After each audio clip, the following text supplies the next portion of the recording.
Ok. Le thème de ce matin, c'est donc la puissance de l'attitude. Je vais lire dans le livre d'Ecclésiaste au chapitre 7. Dans le livre d'Ecclésiaste au chapitre 7. Ecclésiaste chapitre 7. Je lis à partir du verset 1. Une bonne réputation vaut mieux qu'un bon parfum. Et le jour de la mort vaut mieux que le jour de la naissance. Mieux vaut se rendre dans une maison de deuil que dans une maison de festin. Car telle est la maison de tout homme, car telle est la fin de tout homme.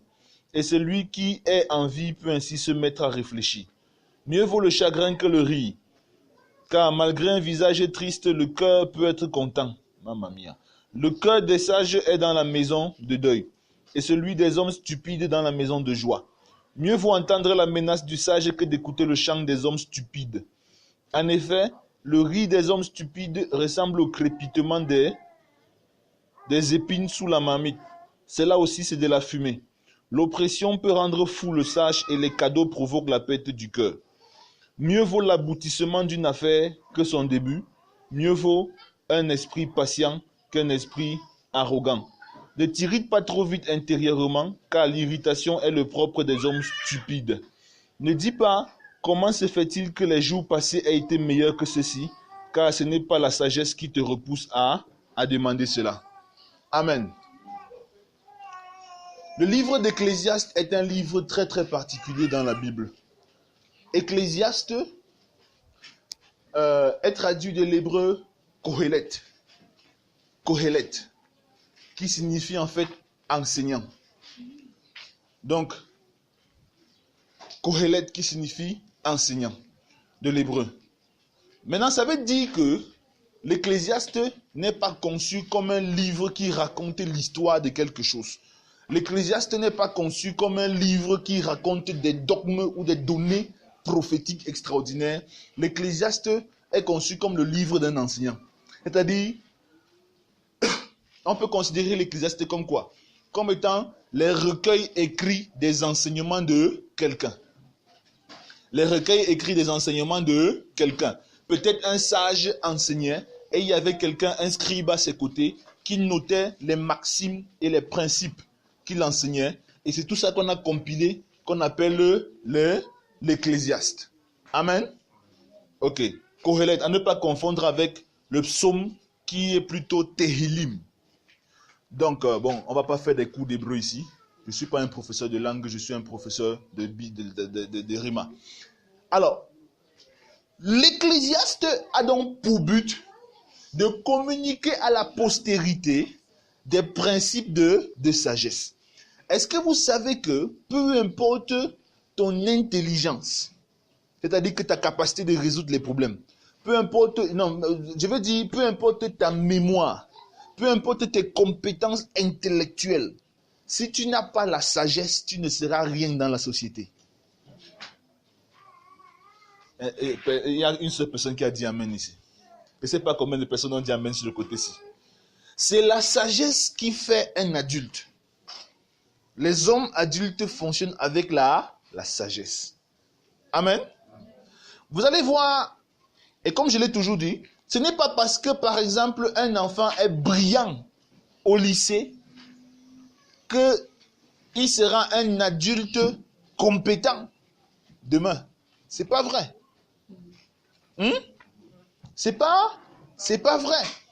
Les hommes qui ont le plus impacté l'histoire dans leur génération, généralement, n'étaient même pas des gars très très brillants au lycée.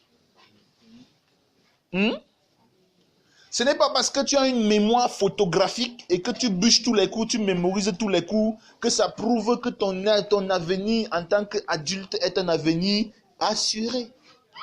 Ce n'est pas parce que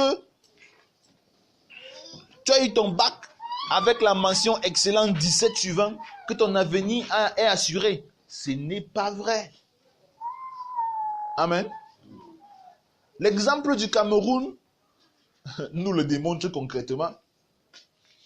Combien de personnes ont eu le bac avec 16 de moyenne et sont en train de se battre au marché Sandaga? Ils doivent être nombreux. Plus encore, la plupart des chefs d'entreprise dans tous les pays du monde sont des gens qui n'ont pas le niveau équivalent au bac camerounais. C'est un fait connu dans tous les pays. Même aux États-Unis d'Amérique, le pays de tes rêves. La grande partie, un peu plus de 60% des chefs d'entreprise n'ont pas un niveau équivalent au bac. Même en France, le pays de tes rêves. Le pays des rêves de tous les... Je n'avais pas dit le nom ici parce que... Le pays des rêves de beaucoup de Camerounais. Oui, il n'en parle pas. C'est la sagesse qui établit un homme. C'est ce que la Bible nous enseigne. Quelle est la différence entre la sagesse et l'intelligence? L'intelligence, c'est la faculté d'interpréter les faits tels qu'ils sont, ou bien de rendre les faits tels qu'on les a, tels qu'ils doivent être rendus. Mais la sagesse, c'est la capacité de résoudre des problèmes concrets. La sagesse est à la fois une capacité, un comportement, une attitude par rapport à la vie. Le pasteur Ivan Castanou a parlé du quotient émotionnel, c'est la sagesse. Tout ça, c'est le gros français pour parler tout simplement de l'attitude. Amen. L'attitude fait la différence entre deux êtres humains. Un homme sage va se comporter comme un insensé. Je me reprends. Un homme insensé va se comporter sans la sagesse. Et un homme sage va se comporter avec l'attitude nécessaire. Amen. Je parle ce matin de la puissance de l'attitude. Dis à ton voisin, il y a une puissance dans l'attitude. Il y en a qui ne parlent pas ici. Dis à ton voisin, il y a une puissance dans l'attitude. Actes chapitre 10, versets 34 et 35. L'apôtre Paul nous dit, je suis à l'introduction, l'apôtre Pierre nous dit dans ce passage de Actes chapitre 10, versets 34 et 35, et il nous dit que Dieu ne fait exception de personne. Dans un langage que toi et moi nous comprenons aujourd'hui, ça veut dire que Dieu ne fait pas la combine.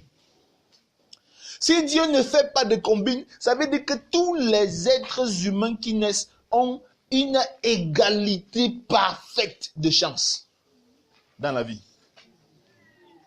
Peu importe ce que tu crois, peu importe d'où tu es né, peu importe ce que tu vois, peu importe. Tous les hommes qui naissent ont une égalité de chance parfaite du point de vue divin. Ça veut dire que celui qui est né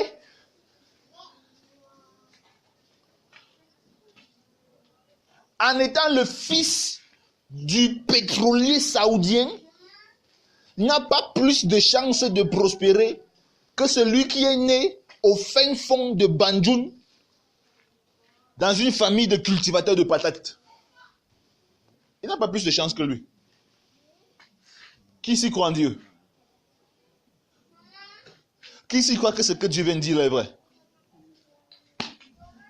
Là maintenant les doigts ont du mal à se lever. Dieu ne fait exception de personne.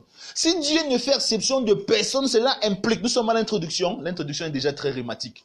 Pasteur, cela implique que, en fait, personne ne naît pauvre et personne ne naît riche.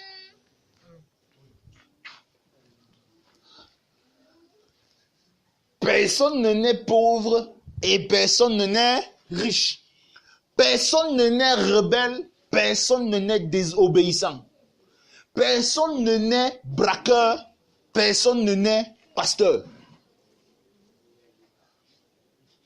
Bon, si on considère que pasteur c'est le modèle de la vie en société, ça c'est entre guillemets si on considère, parce que ainsi de suite. Personne ne naît braqueur, personne ne naît pasteur. Tous on le devient. Maintenant, qu'est-ce qui a fait que, quand on était au cours préparatoire, on était tous des djanga, petits comme ça. On cassait les oreilles de la maîtresse, ainsi de suite.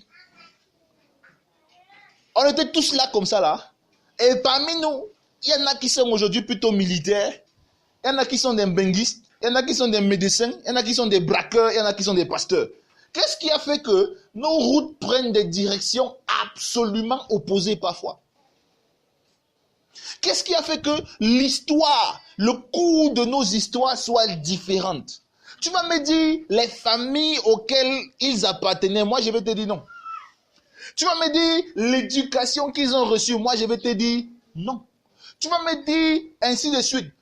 c'est vrai que la famille joue pour beaucoup dans la composition de la personnalité d'un individu. C'est vrai que l'éducation joue pour beaucoup dans la composition de la personnalité. C'est vrai que l'environnement dans lequel la personne est née joue pour beaucoup dans le façonnement de sa personnalité. Mais en définitive, l'avenir de chaque individu est avant tout une question d'attitude. Parce que même si ceux qui t'ont élevé de la plus pire des manières que ce soit, il reste une possibilité pour toi de changer. Cette possibilité dans la Bible s'appelle l'attitude. Ça s'appelle l'attitude. Ça s'appelle l'attitude. Quelles que soient les idées reçues, quels que soient les principes reçus, tout statut est modifiable en fonction de l'attitude. Alors, notre développement va consister en 3 points. En premier point, nous allons voir le pouvoir d'attraction de l'attitude. En deuxième point, nous allons voir que notre attitude dépend en tout point, notre avenir dépend en tout point de notre attitude. Et en troisième point, nous allons étudier, examiner le langage de la bonne attitude, comment la bonne attitude s'exprime. Gloire au Seigneur. Père, nous te rendons grâce et nous te bénissons parce que ce matin, tu nous apprends la bonne attitude. Premier point, le pouvoir d'attraction de l'attitude. Proverbe 18, verset 21 dit, la vie et la mort sont au pouvoir des parents. Vrai ou vrai? Ok, d'accord. Il dit, la vie et la mort sont au pouvoir de tes diplômes. Vrai ou vrai? Ok, d'accord. Il dit, la vie et la mort sont au pouvoir de ton village. Vrai ou vrai? Non, attends, peut-être que je ne me rappelle pas bien. Il dit, la vie et la mort sont au pouvoir de tes origines nationales. Peut-être que si tu étais né américain, tu serais plus riche que... Vous savez, dans votre pays, là, le Mboa, il n'y a pas grand-chose. Il n'y a que le PPTE. Donc la vie et la mort sont déterminées par les origines nationales. C'est ça? Mais que dit ce verset? La vie et la mort sont au pouvoir de la langue. Indépendamment de ta race, de ton ethnie, de ta religion, de ta tradition, de ton village, de ton éducation, de tes diplômes, de tout ce que tu peux avoir comme background. La vie et la mort sont au pouvoir de ta langue. Or, la langue en réalité est l'organe qui exprime ton attitude. Pouvoir d'attraction de l'attitude. La langue est l'organe du corps humain qui exprime le mieux l'attitude de la personne vis-à-vis de quelque chose. On s'en fout de qui tu es. On s'en fout de d'où tu viens. On s'en fout de combien de fois tu as été blessé dans ton passé. On s'en fout de combien de fois tu as été torturé, malmené, mal compris, ainsi de suite. On s'en fout. On s'en fout de quelque pauvreté que tu as vécue. On s'en fout de tout ça. Ta vie et ta mort sont au pouvoir de...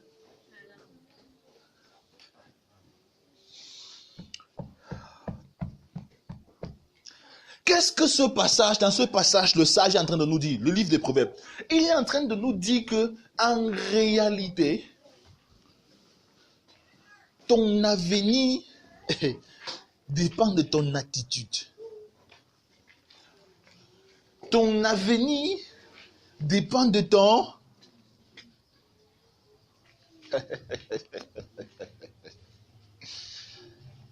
Et ton avenir dépend de ton...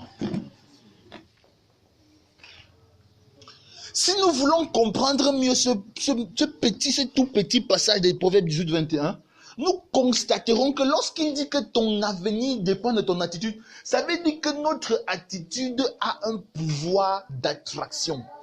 L'attitude de l'homme est l'aimant de sa vie. Écris ça. Oh, écris ça. L'inspiration vient, merci Seigneur. L'attitude de l'homme est l'aimant de sa vie. L'attitude de l'homme est l'aimant de sa vie. L'attitude de l'homme est l'aimant. aimant, A-I-M-A-N-T. L'attitude de l'homme est l'aimant de sa vie. L'attitude de l'homme est l'aimant de sa vie. L'attitude de l'homme est l'aimant de sa vie. Ça veut dire que tout ce qui est dans ta vie, maintenant, c'est ton attitude qui a attiré. C'est ton attitude qui a emprisonné. C'est ton attitude qui a attaché cela à ta vie. Ton attitude, pas le passé. Et tout ce que tu veux voir dans ta vie, c'est ton attitude qui va attirer cela dans ta vie. L'attitude a un pouvoir d'attraction. Frère, celui qui est pauvre ne doit s'en prendre à personne. Il n'a qu'à décider de devenir riche. Et vous savez, je ne sais pas si vous avez marché avec les pauvres, mais je n'ai pas encore vu un pauvre décider de devenir riche. Ce que le pauvre fait, c'est qu'il passe le temps à se plaindre de celui qui est riche. Il a dit que son argent, c'est la sorcellerie. Ça, c'est la caractéristique du pauvre. Mais qu'est-ce qui t'a empêché de devenir riche, frère? Tu voyez la différence? Vous voyez donc que sa pauvreté n'est pas due au fait qu'il est né pauvre. C'est son attitude vis-à-vis de l'argent. C'est en fait ça qui l'a rendu pauvre. Il a la mauvaise attitude.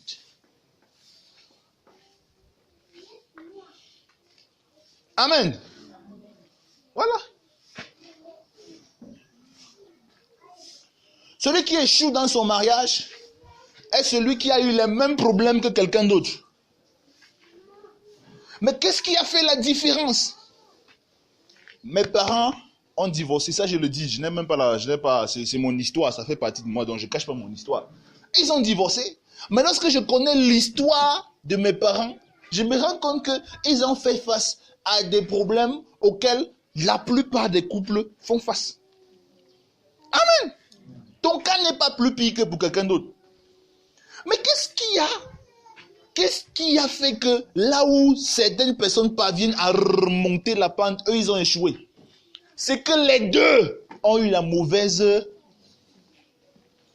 Une personne peut avoir la mauvaise attitude, là, ça se casse, il n'y a pas de problème. Mais quand les deux ont déjà la mauvaise attitude, c'est que c'est très grave. Et nous nous sommes donc retrouvés obligés à grandir sans notre père et sans notre mère.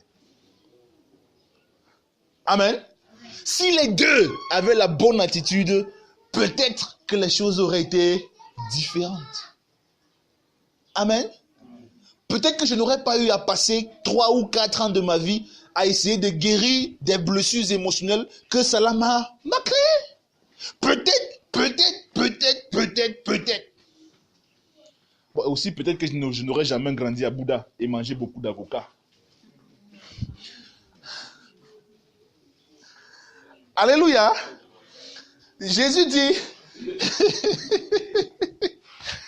dans Matthieu chapitre 12, verset 35 et 37, il dit que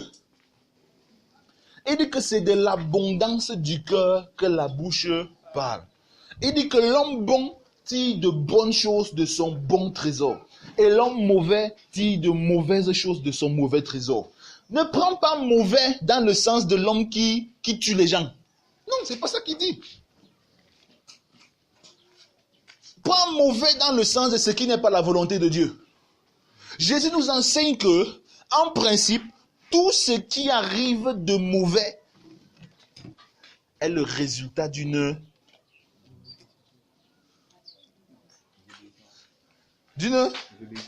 désobéissance. Il a dit que l'homme mauvais tire de mauvaises choses de son mauvais est le résultat de quelque chose qui est en lui.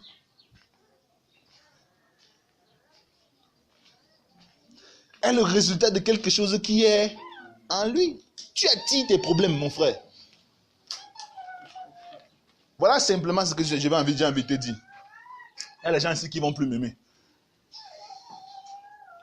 J'ai dit un jour à quelqu'un que j'aime beaucoup, cesse de croire que le monde entier t'en veut. Tu as des problèmes avec tout le monde. C'est pas vrai. Amen. Tu ne peux pas plaire à tout le monde. Ça, c'est un fait.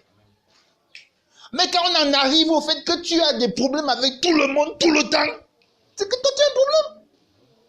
En réalité, c'est toi qui attires ces problèmes. La seule personne qu'il faut remettre en compte dans cette situation, c'est toi. Et vous savez quel était le résultat? La personne a fait 3 mois sans me dire bonjour. J'avais raison ou j'avais pas raison. Amen. Mais je vais te dire, et je te dis ça cache. C'est toi qui attires tes problèmes. Il y a des défis qui entrent dans ta vie sans demander ton avis. Comprenez-moi bien. Il y a des situations qui entrent dans ta vie sans demander ton avis. Mais lorsque la situation, pour que cette situation se convertisse en problème, le convertisseur là, c'est ton attitude.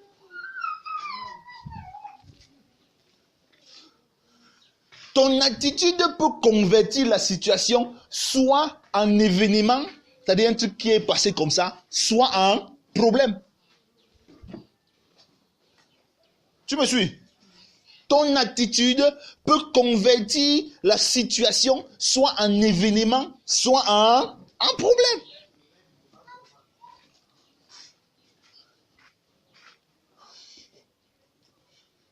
Seigneur, aide-nous à comprendre. L'attitude que nous avons attire dans notre vie tout ce que nous voyons. Oh, c'est pour ça que j'aime mon maître. Pendant qu'il est en train de porter la croix pour aller sur le mont, sur le Golgotha, sur la place qu'on appelle le Golgotha, pendant qu'il est en train de porter la croix, il y a une femme qui a la compassion pour lui parce qu'on l'a tabassé, qu'on l'a torturé, qui a de la compassion pour lui et qui sort son mouchoir pour nettoyer le sang. Et il dit que madame, je suis sûr que si je me comporte comme ça et que les gens vont dire que je suis orgueilleux. Mais il dit que madame, ne pleure pas pour moi. Tu pleures pour moi pourquoi? Ne pleure pas, pleure plutôt pour toi et pour tes enfants. On peut se demander, mais comment un type est en train de souffrir, est en train de... Moi, je vois qu'il souffre, lui, il dit qu'il a plutôt pitié de moi. Moi, je suis en train de voir qu'il est dans l'agonie, lui, il a plutôt compassion de moi. Non, qui vous a dit que Jésus était dans l'agonie? Il avait résolu ses problèmes avec le père depuis le jardin de Gethsemane. Donc, il avait adopté l'attitude d'un roi qui s'intéresse à ces sujets. Et amen. Et c'est pourquoi Dieu lui a donné le nom au-dessus de tout nom, afin qu'à la mention de son nom, tout genou fléchisse. L'attitude qu'il avait adoptée a attiré la royauté universelle sur sa vie. Amen.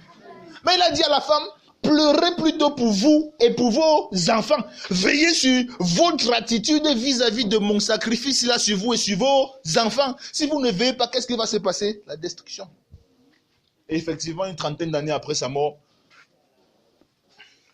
un général romain est venu détruire complètement la ville de Rome, la ville de Jérusalem, et massacrer des centaines de milliers de femmes avec leurs enfants, et ainsi de suite, et brûler des milliers de personnes dans le temple. Est-ce que Jésus avait raison? Il avait eu raison. Amen. C'est ton attitude qui est le convertisseur des situations par lesquelles tu passes en problème. Tout le monde passe par ces situations. J'ai dit un jour à quelqu'un que même le président de la République, je suis persuadé qu'il y a des moments où tu peux le trouver comme ça, il n'a pas 10 000 pour te donner. Dans son carnet de chèques, il a oublié ça à la maison. Il n'a pas 10 000 qu'il peut te donner. Amen. Donc on peut arriver, tout le monde arrive à des moments où on est en difficulté. Et si sa difficulté, ce n'est pas l'argent, c'est ailleurs. Amen. Tout le monde connaît des moments de difficulté. Tout le monde, personne n'en exempte. Mais la question est, quelle est ton attitude? Il y en a qui semblent ne jamais connaître des moments difficiles. Tu les vois comme ça, ils sont toujours mignons, fringués, peinards, pimpants. Les gens, si ma vie pouvait être comme telle, non, c'est leur attitude. Leur attitude fait que cette histoire passe comme un événement. Non, la semaine passée, c'était faux, hein, mais par la grâce de Dieu, tout est réglé. Mais si tu as la mauvaise attitude, ça va devenir un problème. Ta vie va aller de dégringolade en dégringolade, en dégringolade, en dégringolade, en dégringolade, et tu vas commencer à pleurer. Dieu, je t'ai fait quoi pour arriver ici là? Dieu ne t'a rien fait. C'est toi qui as attiré ça dans ta vie. Amen. Est-ce qu'il y a quelqu'un ici qui m'aime? Si tu m'aimes, tu peux dire avec moi, j'aime mon pasteur. Donc, l'attitude a un pouvoir d'attraction extraordinaire et illimité. Pour faire court, tout ce que ta vie est maintenant, c'est ton attitude dans le passé qui a composé ta vie telle qu'elle est maintenant. Amen. Que tu sois d'accord ou pas, ce n'est pas un problème. Tout ce que ta vie est maintenant, c'est ton attitude dans le passé. Tout ce que ta vie est par rapport aux finances, c'est ton attitude dans le passé qui a tiré ça.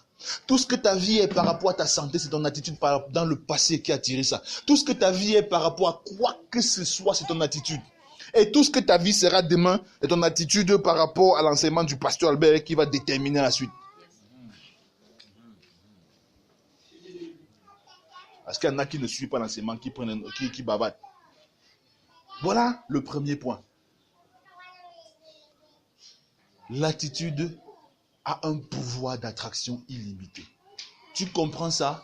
Tu comprends que Dieu, il y a de la richesse sur terre pour tout le monde. Pour tout le monde. Amen. Amen. Pour tout le monde. Donc si tout le monde devrait être multimilliardaire, ça ne gênerait pas Dieu. Il y a de la prospérité et de l'abondance sur terre pour tout le monde. Je vais vous expliquer ça au séminaire du mois de septembre. Mais, tout est une question d'attitude. Tout est question d'attitude. Ça veut dire que il y a plusieurs facteurs, il y a plusieurs événements, il y a plusieurs choses qui déterminent ton avenir. Mais, en premier point, en premier rang et en première catégorie, c'est ton attitude. Ça veut dire que ton avenir est déterminé à 60% au moins par ton attitude vis-à-vis de ce que tu vis maintenant. Tu n'as pas compris. Ton avenir est déterminé à 60% au moins par ce que tu vis maintenant, par ton attitude vis-à-vis de ce que tu vis maintenant. Si ton voisin dort, secoue-le. Tu dis que quand le pasteur Albert développe les rimes, on ne dort pas. C'est l'esprit morphé, le diable. Il faut qu'on commence à chasser l'esprit morphé ici là. On tape dans les mains, on claque, on le découpe avec les machettes parce qu'il t'empêche de saisir le rima. Amen. Amen. Nous on ne découpe pas les hommes, on découpe seulement les esprits.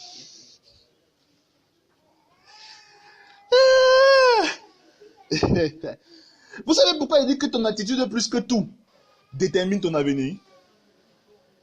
Ok. Nous sommes chrétiens, non? Est-ce que quelqu'un peut ouvrir avec moi 2 Pierre chapitre 1? 2 Peter chapter 1. 2 Pierre chapitre 1.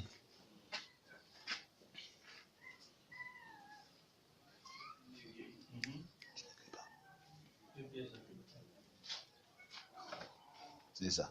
2 Pierre chapitre 1. Verset 3 dit quoi? Non. Verset 2 d'abord. Que la grâce non, homme frère. Stand up, please. Honorons la parole de Dieu. Oui. Verset 2. 2 Pierre chapitre 2. Oui. Chapitre 1, verset 2. Oui.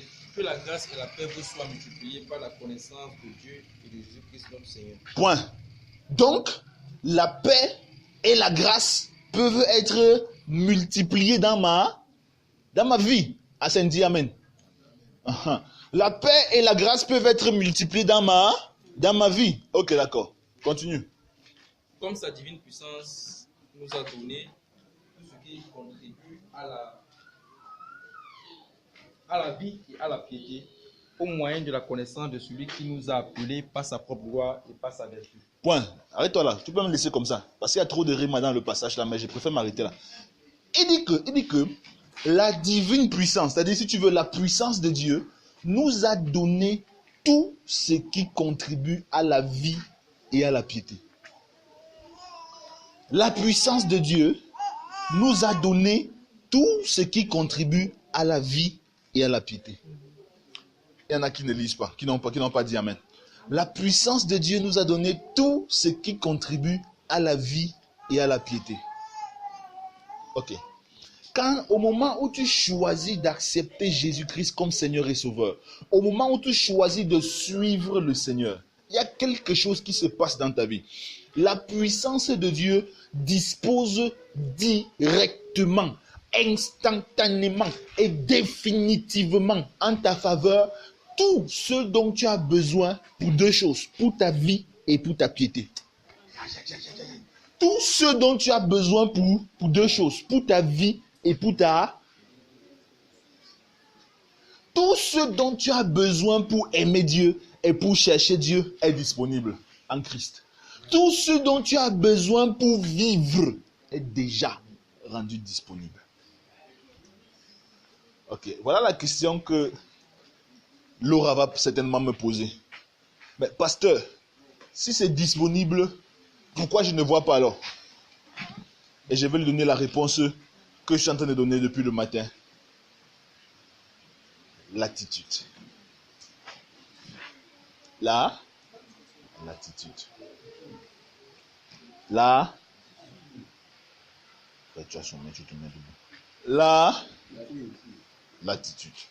C'est pour ça qu'au verset 5, l'apôtre Pierre dira, à cause de cela même, faites tous vos efforts pour joindre à votre foi la piété la vertu, à la vertu la tempérance, à la tempérance ainsi de suite, ainsi de suite, ainsi de suite. C'est-à-dire que faites tous vos efforts pour avoir la bonne attitude vis-à-vis de Dieu.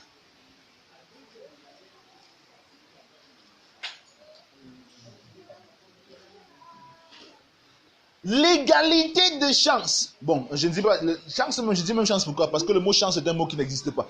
L'égalité de possibilité est une réalité pour tout chrétien. L'égalité de possibilité est une réalité pour tout chrétien. Dieu a rendu tout disponible pour toi. Dieu a rendu toutes choses disponibles pour toi. Dieu a rendu toutes choses disponibles pour toi. Amen. Ça, c'était la première vérité. La deuxième vérité, c'est que quel que soit ce que ta vie est actuellement, ton avenir est meilleur que ça. Oh, merci pour ces quelques amens. Est-ce que tu peux dire un vrai amen, s'il te plaît? Amen. Non. Dis un amen qui croit en cette parole. Amen. Il va falloir que j'invite un vrai prédicateur ici, comme ça il va vous obliger à dire amen tout le temps. Quel que soit ton statut actuel, peut-être que tu as 12 millions en banque, c'est rien. Peut-être que tu as 14 terrains à PK44 et à Yassa. Vous savez, il y en a qui habitent à PK72. Je ne sais pas où se trouve PK72.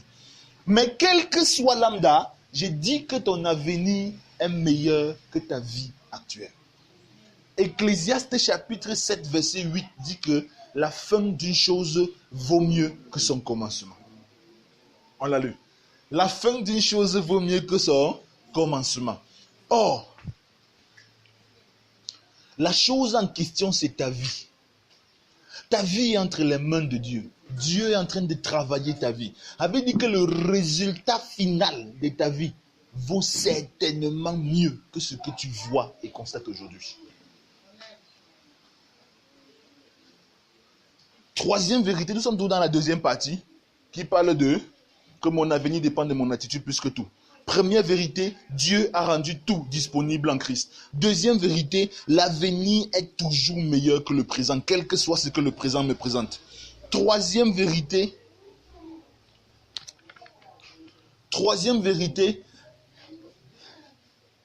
quel que soit ce que tu es maintenant, la bonne attitude rendra ton avenir meilleur. Amoudi, amen.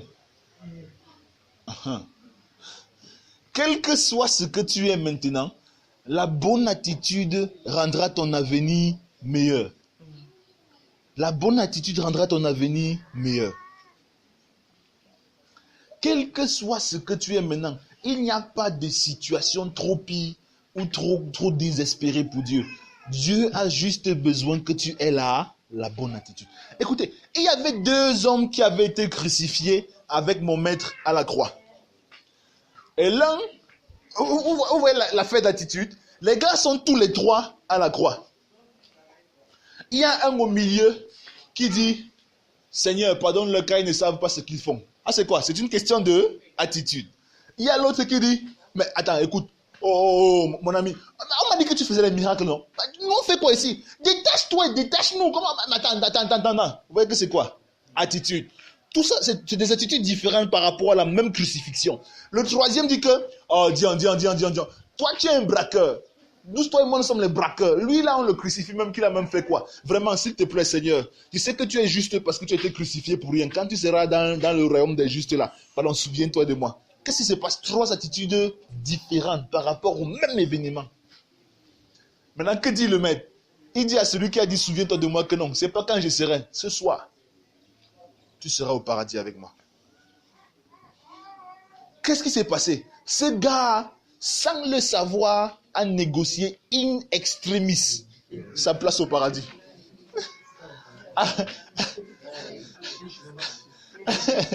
Comme tu as dit, il a pris un couche, même pas un raccourci, pas possible. In extremis. Il ne savait même pas. Quand il disait, c'est-à-dire que, souviens-toi de moi. Quoi? La bonne attitude. Ça a été suffisant pour qu'on lui trouve une place au paradis. Bien. Amen. Bon, le paradis dont Jésus parle, parce que Jésus dit ce soir, pour éviter ceux qui vont vous embrouiller le cerveau, le paradis dont Jésus parle, c'était l'antre d'Abraham, où partaient tous ceux qui étaient morts dans l'espérance de la résurrection en Christ et en Dieu. Donc c'est quand Jésus-Christ ressuscite que Jésus-Christ ressuscite maintenant avec ce gars-là pour aller au ciel. Amen. Ok. Donc, il dit que, souviens, ce soir même, tu seras avec moi au paradis. Avec sa bonne attitude, il a négocié in extremis sa place au paradis. Gars, la bonne attitude peut négocier quelque chose qui n'a pas de valeur, ou alors qui a une valeur inestimable pour juste une seule phrase comme ça. Juste une seule bonne attitude. Ça peut changer radicalement et totalement le cours de ta vie. Dis Amen. Radicalement et totalement le cours de ta vie. Je t'assure. La bonne attitude. La bonne attitude. La bonne attitude peut changer radicalement et totalement le cours de ta vie. Donc apprends à vivre ça. Amen. Amen. Amen. Il y a beaucoup d'exemples comme ça au ciel. On connaît l'exemple de Salomon. Dieu vient, vous savez, je ne sais pas comment les gens qui sont au ciel font. Maman, quand j'étais comme Amou, maman m'avait appris la politesse. Et quand tu vois quelqu'un pour la première fois, il faut lui dire bonjour. Et quand j'ai grandi, mon enseignant m'a appris la politesse. Quand tu veux visiter quelqu'un, il faut l'informer que tu veux visiter. Sauf que le genre de politesse, là, les gens qui sont au ciel n'ont pas appris ça. Dieu ne t'informe jamais qui vient et ne te dit jamais bonjour quand il arrive. Donc Abraham était en train de dormir, Salomon était en train de dormir et subitement Dieu apparaît. Dieu ne lui dit même pas bonjour. Dieu lui dit seulement que demande-moi ce que tu veux.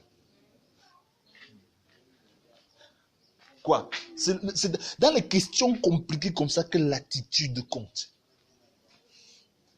Amen. Si Dieu apparaît maintenant, illico presto ou bien ex nihilo comme il fait souvent. Il te dit que demande-moi ce que tu veux. Tu vas faire quoi? Tu risques de dire que donne-moi la voiture ou bien donne-moi la maison. Amen. Ce qui sera un gâchis gaspillé. Amen. Mais Salomon a eu la bonne réponse parce que son père l'avait formé à la bonne attitude depuis.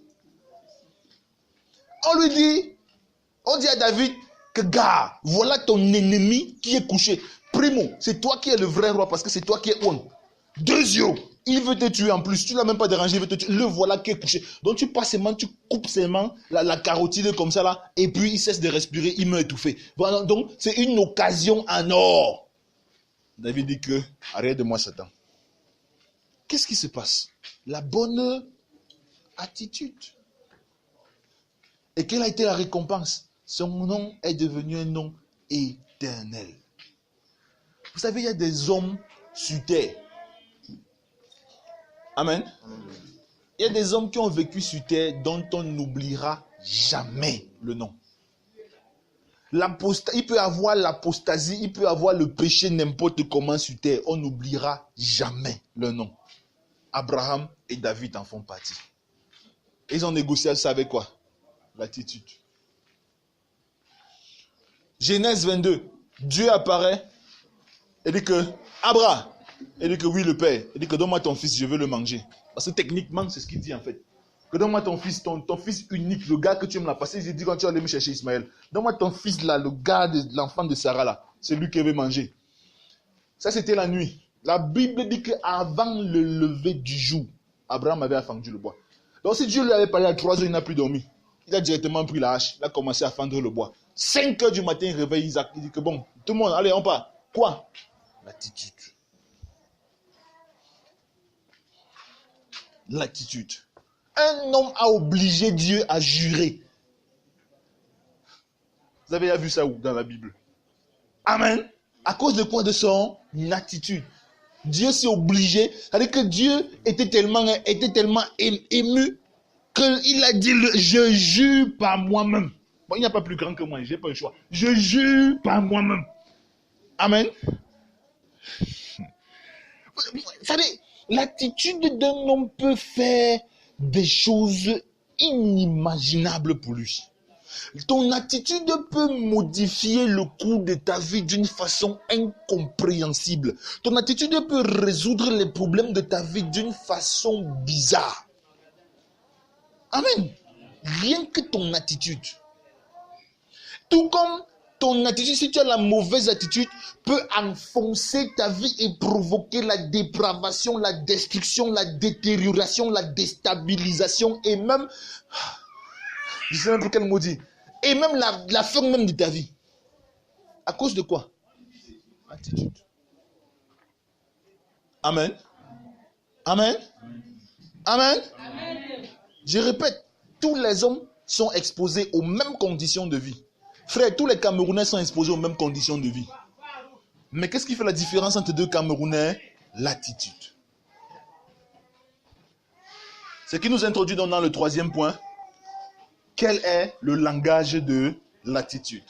3e point, le langage de l'attitude. Le langage de l'attitude. Le langage de l'attitude. Le langage de l'attitude. Le langage de l'attitude. Ou si vous voulez, le langage de la bonne attitude.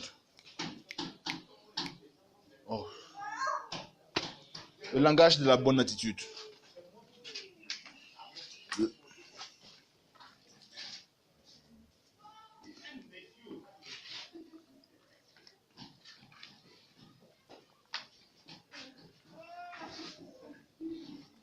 Non, je ne mourrai pas, je vivrai. Le langage de la bonne attitude. Pour comprendre comment la bonne attitude s'exprime, il faut d'abord déjà comprendre ce que c'est que la bonne attitude. Pour comprendre comment la bonne attitude s'exprime, il faut déjà comprendre ce que c'est que la bonne attitude. Il faut comprendre ce que c'est que la bonne attitude. La bonne attitude n'est pas la prétention.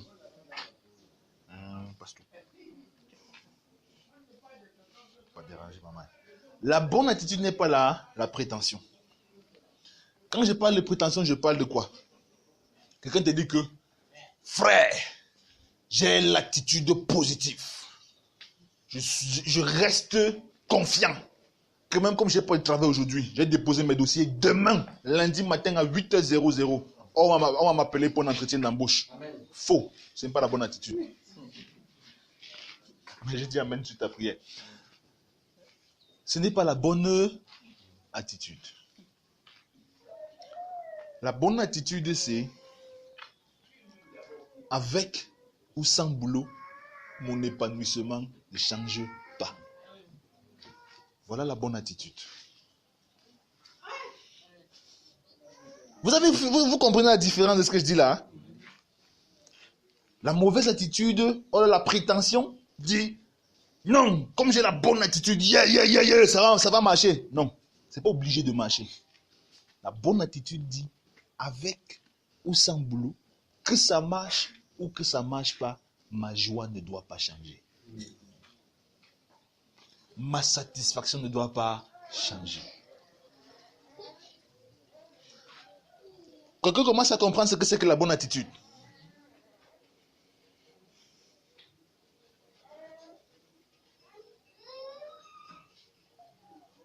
Par exemple, dans Actes chapitre 12, la Bible dit que Hérode a fait arrêter Pierre. Il a d'abord fait arrêter Jacques. Il a tranché la tête de Jacques l'apôtre. C'est un échec ou c'est un succès pour le christianisme? Bon, on peut dire un échec, on peut dire un succès, ça c'est un débat. Mais je suis sûr que les chrétiens ont prié pour Jacques, n'est-ce pas? Mais on a quand même coupé ça. Et Hérode a vu que les Juifs étaient contents. Il a maintenant fait arrêter Pierre. Maintenant la Bible dit que la nuit qu'il allait précéder son jugement, c'est-à-dire que sa mort, Pierre faisait quoi? Non. Il dormait. Acte chapitre 12. Il dormait. Ça, c'est la bonne attitude. Qu'on ne me tue pas, ma tranquillité ne dépend pas de si évidemment ou pas. Ah, c'est ça la bonne attitude. Alors, que les gars là coupent ma tête ou qu'ils me laissent vivre 24 heures de plus, ma tranquillité ne dépend pas d'eux. Je fais quoi? Je dors. J'ai sommeil. Le gars dormait tellement profondément que quand l'ange est venu le chercher, le gars a cru que c'était un rêve. Alors que le lendemain, on devait couper sa tête. Quoi? L'attitude. Tu commences à comprendre. Pour Paul, c'est dans Actes chapitre 16. Où on le met en prison. Le gars déclenche la louange avec Silas. Dans Actes chapitre 16, on le met en prison, il déclenche la louange. Qu'est-ce qui se passe? Sa joie ne dépend pas de là où il se trouve. Qu'il soit sous les chaînes ou qu'il soit dans la liberté, il est joyeux. Sa joie ne dépend pas de son statut. Qu'il ait le statut d'homme libre ou qu'il ait le statut de prisonnier, c'est votre problème. C'est vous qui voyez même qu'il est prisonnier. Il est un homme joyeux. Il déclenche la louange. Il loue Dieu tellement que toutes les portes de la prison s'ouvrent et il refuse de sortir. Amen. La bonne attitude. Je suis sûr que si j'avais été à la place de Paul, j'allais dire que vraiment c'est pas possible. Comment je peux être un ouvrier honnête et intègre de l'évangile? Et je me retrouve constamment dans les chaînes. Pourquoi est-ce que Dieu lui-même n'intervient pas et ne me protège pas? Et pourquoi et comment? Il commence à me demander les pourquoi et les comment. Et plus je demande, plus mon cœur commence à faire mal. Plus ça devient gros, plus. Il n'a pas le temps pour ça. Quelqu'un est en prison et il est en train de chanter. Une montée de mon Dieu, briller sur la tête de l'apôtre Paul. Mon âme bénit le Seigneur. Et le geôlier lui demande que, mais, gardien de prison, n'a aucune race de Dieu que tu chantes ses bontés alors que tu es en prison. C'est votre problème. Quand je vois les bontés de mon Père briller sur le toit de ma maison, mon âme bénit le Seigneur. Quoi? La bonne attitude. Il est où? En prison? Amen. Les gens sont venus le supplier de sortir de prison. Je vous ai dit que ton avenir dépend de ton attitude. Les gars qui l'ont mis brutalement en prison sont venus le supplier de sortir de prison. C'est-à-dire qu'il ne sort plus. Amen.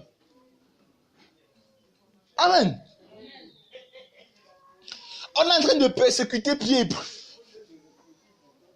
Il y a tellement d'exemples dans le Nouveau Testament. On est en train de persécuter Pierre et Paul et les apôtres. On les arrête là, on les fouette et on leur interdit de parler de Jésus. Dès qu'on les libère, les gars foncent au temple. Donc, dès qu'ils sortent de la prison comme ça, là, ils ne cherchent même pas à manger. Les gars ils ne cherchent même pas d'abord à mettre l'alcool sur les blessures. Ils foncent directement au temple. Dis que c'est Jésus que vous avez crucifié, Dieu l'a ressuscité, nous sommes témoins. Mais les gars, ils vont devenir compliqués. On les arrête pour la deuxième fois. On dit que, mais est-ce que ne vous avez pas interdit, ça c'est le Sanhédrin, est-ce que ne vous avez pas interdit de parler à Jérusalem, d'enseigner au nom de Jésus? Regardez l'attitude. Il pose la question. Il dit que toi-même, dis-moi, je fais quoi? J'obéis à Dieu ou j'obéis aux hommes? Les gars étaient coincés. Amen. Et jusqu'à la fin du ministère de Pierre, on n'a plus jamais parlé du Sanhédrin le dérangeant. Hérode n'était pas juif. Les juifs ne l'ont plus jamais dérangé. Amen. Hérode n'était pas juif. Hérode est descendant de Ésaü, le grand frère de Jacob. Il est iduméen. Amen. Les juifs ne l'ont plus dérangé. Ils ont compris que le gars là, c'était un cas impossible. À cause de quoi? À cause de son attitude. Faites ce que vous voulez de lui, il s'en fout. Mais sachez que si vous le laissez 30 secondes, il prêche. Il ne s'amuse pas. Amen. Ton avenir dépend de ton attitude. Ces mêmes gars qui ont courageusement massacré Christ n'ont pas eu le courage de persécuter Pierre longtemps. Ton avenir dépend de ton attitude. Alors, la bonne attitude, c'est choisir de tirer le meilleur parti de ta circonstance actuelle.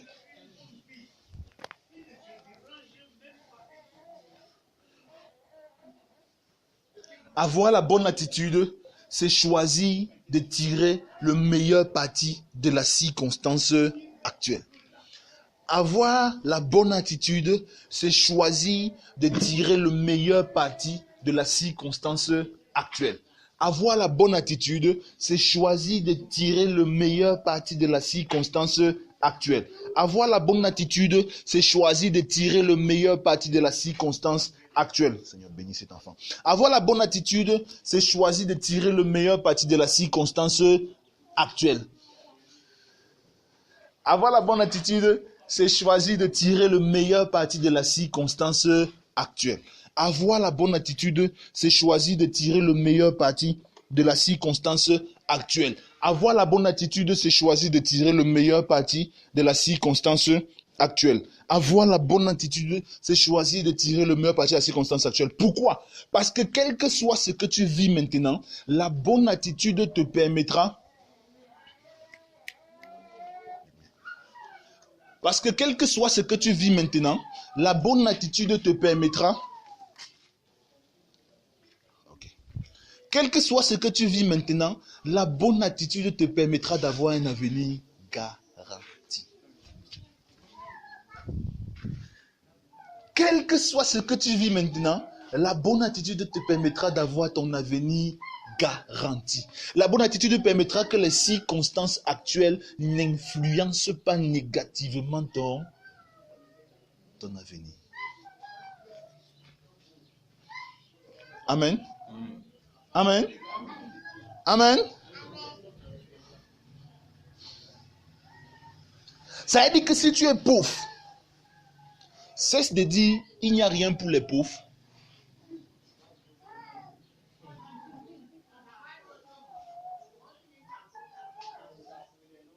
Amen. Il y a tellement de bonnes attitudes à tirer de ta situation de pauvre. Si tu es pauvre, ne dis pas il n'y a rien pour les pauvres. Dis-toi que, ok, comme je suis pauvre, c'est bien. Comme ça, quand je serai riche, je pourrai enseigner à quelqu'un comment on fait pour devenir riche. Si tu es pauvre, ne dis pas que Dieu, chacun pour soi, Dieu pour tous, comme me disent souvent les Ben Skinner. Que chacun pour soi, chacun s'assoit, Dieu le pousse. Donc si tu ne fais rien, Dieu ne va rien faire. Non. Dis-toi, je peux apprendre à dépendre de Dieu dans le travail que je fais. Dieu me bénit. Il y a à chaque fois quelque chose qu'il faut avoir en termes de bonne attitude. Choisir de tirer le meilleur parti de la circonstance actuelle rendra ton avenir meilleur. Parce que le résultat, ton avenir sera le résultat global de chaque choix que tu fais à chaque circonstance. Ton avenir sera le résultat global de chaque choix que tu fais dans chaque circonstance. Ton avenir ne dépend d'aucun homme.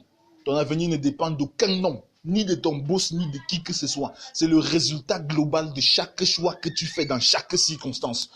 Les gens se sont souvent demandé pourquoi est-ce que j'ai traversé le genre de problème-ci.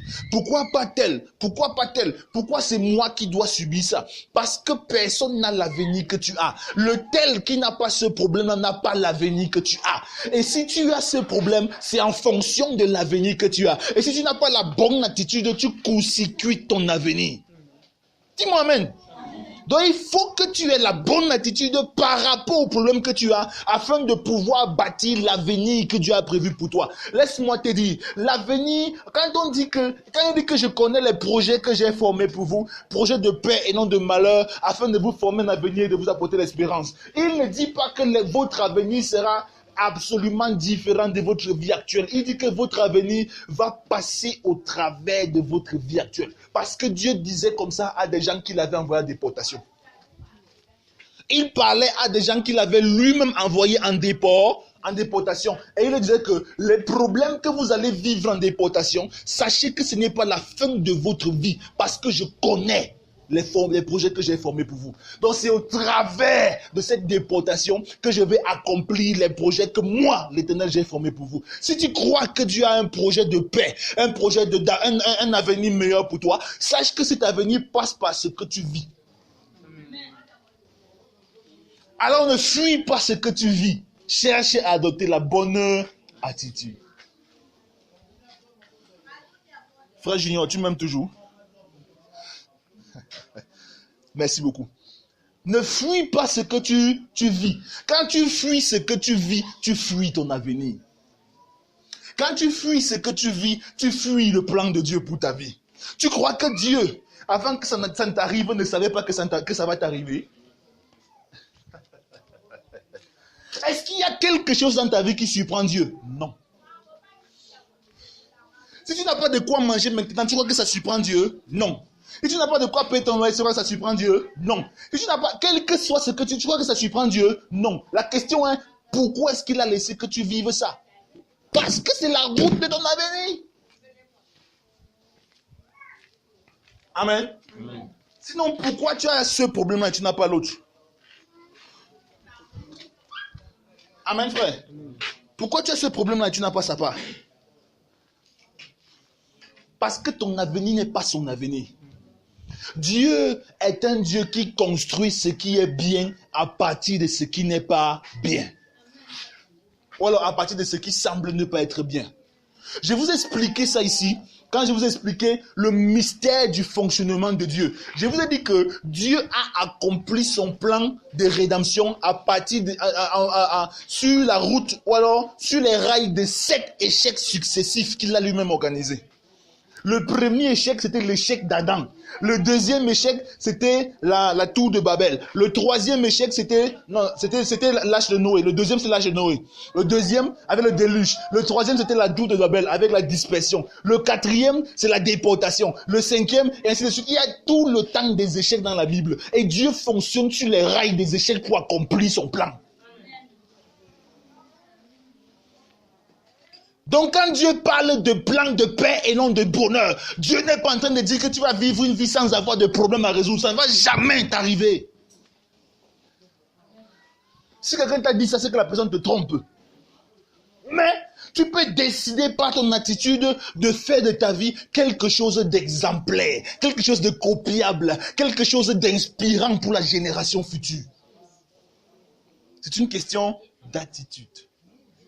Même quand tu seras milliardaire, et je rêve que ça arrive bientôt pour toi, tu auras toujours des problèmes.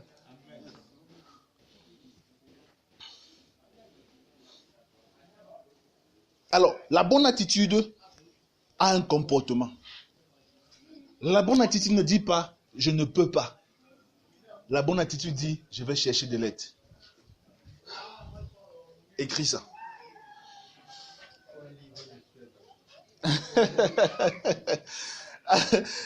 Par la grâce de Dieu, si le Seigneur nous inspire, ton vœu sera exaucé et on va faire le livre. La bonne attitude ne dit pas « je ne peux pas ». La bonne attitude dit « je vais chercher de l'aide ». Amen. Amen. Yeah. Personne ne dit Amen ici. La bonne attitude ne dit pas « je ne peux pas ». La bonne attitude dit « je vais chercher de l'aide ». Amen. Là où tu es limité, Dieu savait que tu es limité. Il est parfaitement au courant et il est parfaitement conscient de tes limites et de tes limitations. Mais il a prévu de l'aide à tes côtés. Beaucoup de gens ne savent pas ça. Il y a des gens qui sont à tes côtés juste, Dieu les a placés dans ta vie juste parce que Dieu sait qu'il y a des choses que tu ne peux pas faire concernant toi-même. Et que sans eux, tu ne vas pas t'en sortir. Donc, la bonne attitude, c'est être orgueilleux et égocentrique de ne pas chercher de l'aide. C'est la mauvaise attitude, c'est de l'égocentrisme. Qui comprend ce que c'est qu'être égocentrique? Si tu ne comprends pas, j'explique. Qui ne comprend pas? Ok, il y a des gens qui ne comprennent pas. Égocentrique, c'est égo et centré. C'est-à-dire que centré sur son égo, centré sur moi-même. Celui qui est égocentrique ne pense pas que quelque chose de bien peut venir de quelqu'un d'autre pour lui. Celui qui est égocentrique croit que demander un stylo à Michel, c'est se rabaisser. Pour lui, c'est une insulte de toquer à la porte du voisin et dire « Voisin, aide-moi ». Amen. Celui qui est égocentrique croit que tout doit venir de lui. Que toutes les bonnes idées doivent venir de lui. Toutes les bonnes inspirations doivent venir de lui. Tous les bons, même l'argent pour faire tout doit venir toujours de eux. Il y a des gens comme ça dans vos familles. Qui ne peuvent pas accepter qu'un enfant grandisse sans lui ou bien sans sa pensée. Le jour où l'enfant, il a dit à l'enfant que tu seras avocat. Le jour où l'enfant dit que je vais être pasteur, c'est les problèmes pas possibles. Pourquoi? Parce qu'il veut contrôler tout.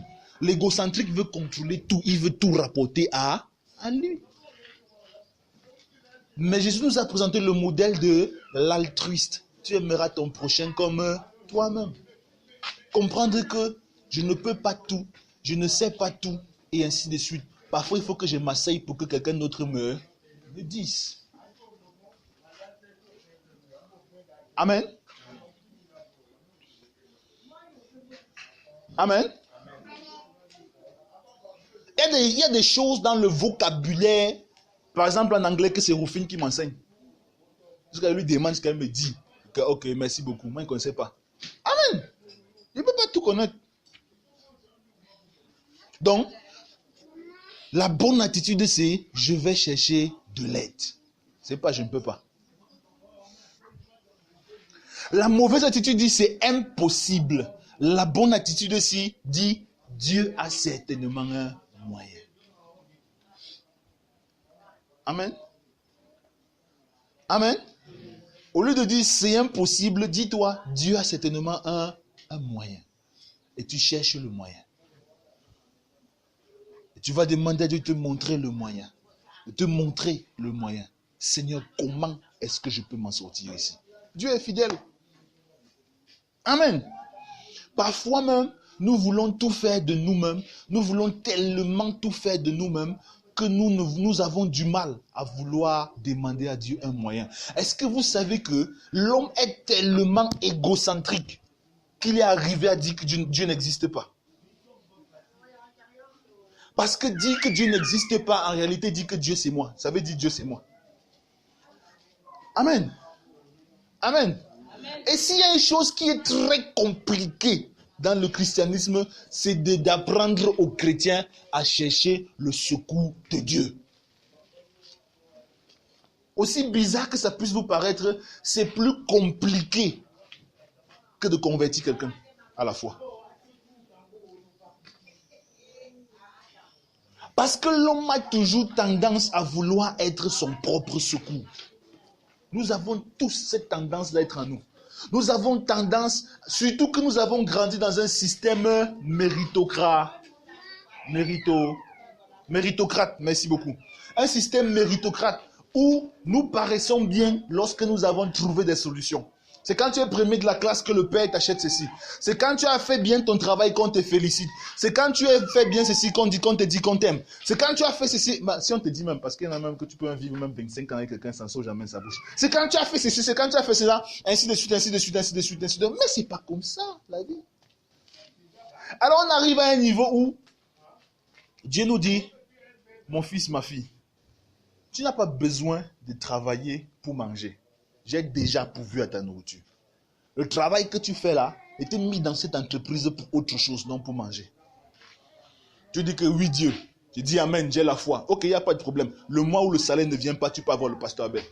Vraiment, pasteur Abel, le patron, il met toujours l'essence dans sa voiture. Et sa voiture là, c'est la Infinity. Donc quand il s'arrête pour mettre l'essence, c'est 50 000, c'est la moitié de mon salaire. Vraiment, pasteur, je ne comprends pas comment le type là peut être inhumain, peut être ceci, hein, ça. La question est, tu es là-bas, pourquoi? Vraiment parce que j'ai une famille, je dois quand même payer les factures, je dois quand même. Avant que la facture là n'arrive chez toi, Dieu est au courant ou pas? Et alors, ton problème c'est quoi? Jésus est mort sur la croix, pourquoi? Vraiment. Très, très compliqué. Amen. Et parce que nous avons tout le temps la mauvaise attitude vis-à-vis des finances, tout le temps, notre vie, notre situation financière ne décolle pas.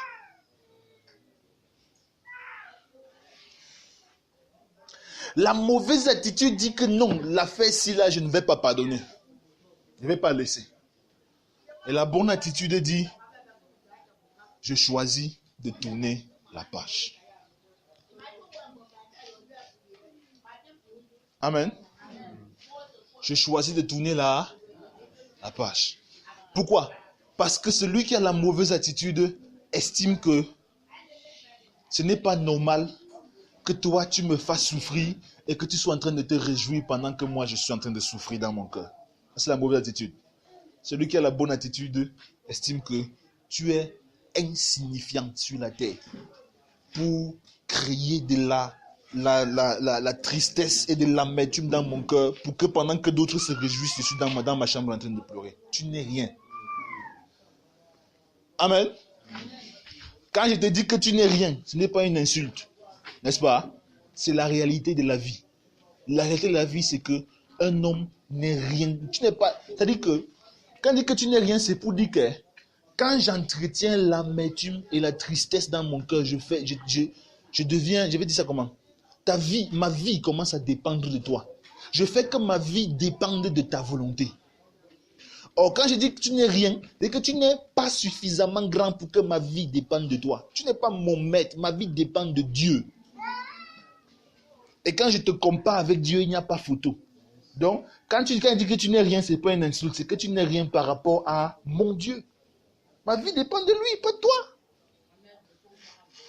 Or, entretenir la colère, l'amertume, le manque de pardon dans mon cœur, c'est laisser que les événements de ma vie soient gérés par ta volonté. Comment ça? Si je suis en train d'entretenir l'amertume dans mon cœur et je constate que je décide d'augmenter, j'augmente. C'est un problème. Je sais que tu es fâché contre le pasteur Abel depuis 6 mois. Il dit que bon, il dit que oui. Il t'appelle.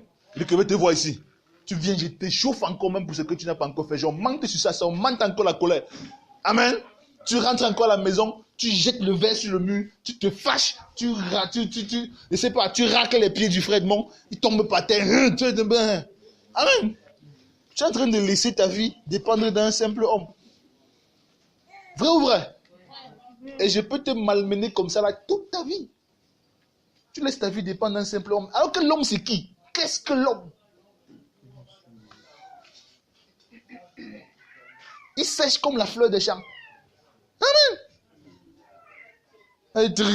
Alors que la bonne attitude dit que, donc, on parle de ce que tu parles aussi. On veut énerver les gens, ce que tu veux aussi énerver les gens. Tu es trop petit. On continue la vie. Je choisis de tourner la page. Je considère ce que tu as fait et ce que tu as dit comme un chapitre précédent. Maintenant, je suis au chapitre actuel. La mauvaise attitude dit, je ne connais pas. Frère, j'ai compris.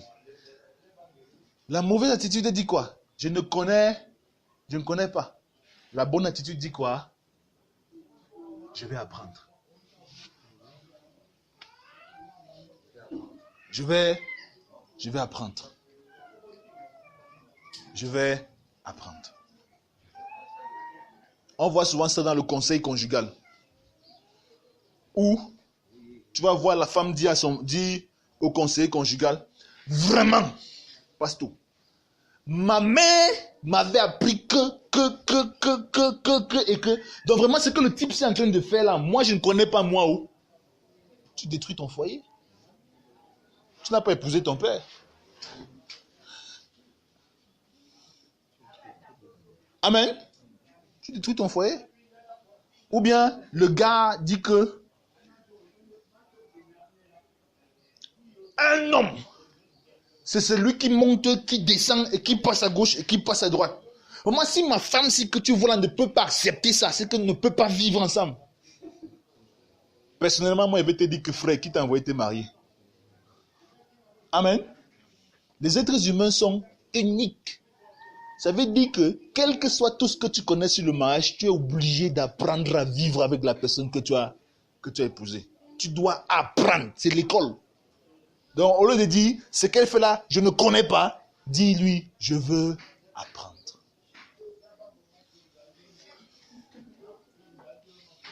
Amen. Et ce n'est pas seulement valable pour le mariage, c'est valable pour toutes sortes de relations. C'est valable pour toutes sortes de situations dans la vie. Amen. Amen. On dirait qu'il y a beaucoup de mariés dans l'église, les amen sont rares. Quand on arrive, on parle des mariés, les amen sont rares. Amen. La mauvaise attitude dit que ma part est toujours comme ça. Qui entend souvent ça? Ah. Que vraiment ma part est toujours comme ça. Ma part est toujours comme ça. La bonne attitude se dit, qu'est-ce que je peux faire pour que cela ne m'arrive plus?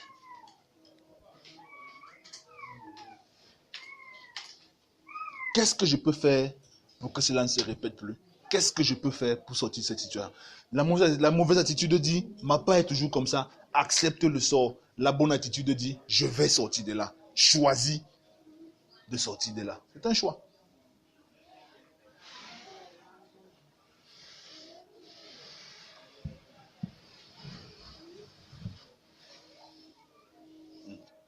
La mauvaise attitude dit que, non, je fais moi vraiment ce qui me plaît dans mon cœur. Et je sais que dans mon cœur, ce que je veux faire là me plaît. C'est la mauvaise attitude, n'est-ce pas? C'est une très très mauvaise et pernicieuse attitude. Parce que c'est faire de toi ton propre Dieu. Tu es ton propre idole. La bonne attitude dit, je fais ce qui satisfait Dieu. Amen. Amen. C'est pour ça que, pour répondre à la question d'un frère qui m'a demandé, par rapport à l'appel de Dieu, que vraiment, si ça me plaît dans mon cœur et que je me sens à l'aise, je lui ai dit que, fais ce que Dieu te demande de faire. Amen. Amen. Amen. Ok, d'accord. Je vais m'arrêter là aujourd'hui. Il y a tellement de choses à dire sur la bonne attitude. Mais comme a dit le frère Michel, il faut seulement un livre pour ça. Mais je voudrais que tu pries pour toi-même ce soir, ce jour. Le Seigneur t'a certainement dit quelque chose. T'a certainement inspiré quelque chose. T'a certainement enseigné quelque chose. A peut-être remis en question certains principes de ta vie.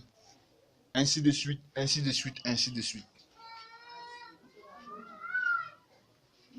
Je voudrais que tu parles avec lui. Je voudrais que tu parles avec Dieu, sincèrement. Entre le Seigneur et toi. Entre Dieu et toi. Si tu sais que tu ne peux pas, demande-lui le secours. Demande-lui de t'aider. Aussi simplement que ça. Avec toute la confiance que tu peux en lui. Demande le secours au Seigneur. Demande le secours au Seigneur. Je lève les yeux vers les montagnes. D'où me viendra le secours? Le secours me vient de l'Éternel qui a fait les cieux et la terre. Il est mon Dieu. Tu es notre secours, Seigneur. Nous avons compris en ce jour que notre attitude détermine notre avenir. Notre attitude peut soit accomplir, soit étouffer nos espoirs. Nous prions, Seigneur, parce que notre espoir est en toi, que tu nous accordes d'avoir la bonne attitude. Je prie pour ma soeur, je prie pour mon frère, je prie pour moi-même. Que tu nous accordes d'avoir la bonne attitude. Que tu nous accordes d'avoir la bonne attitude. Que tu nous accordes d'avoir la bonne attitude. Nous avons besoin de toi, Seigneur. Nous avons besoin de toi, Seigneur. C'est au nom de ton Fils, Jésus-Christ, que nous t'avons adressé cette requête. Amen.